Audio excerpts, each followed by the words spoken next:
house, one he recognized as the Miller family's, was engulfed in flames. Orange licks of fire danced menacingly from the windows, and the roof had already begun to sag.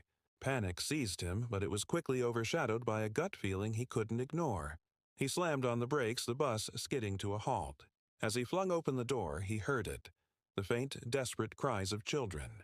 Without a second thought, Phil pulled his keys from the ignition and sprinted towards the burning house.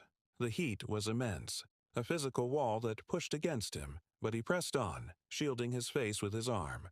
He could see Mrs. Miller outside, hysterical, being held back by a neighbor. "My babies! They're still inside!"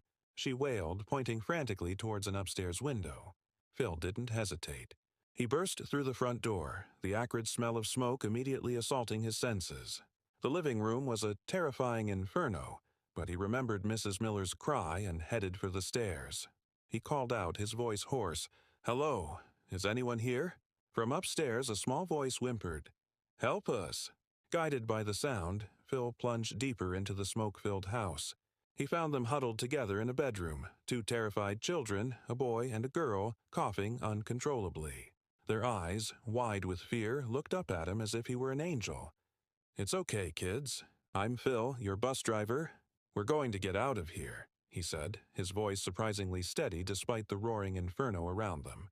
He scooped up the smaller child, the little girl, in one arm and grabbed the boy's hand with the other. The smoke was so thick now it was hard to see, and the heat was becoming unbearable. He knew he had to act fast. He remembered hearing about staying low to avoid the smoke, so he crouched, practically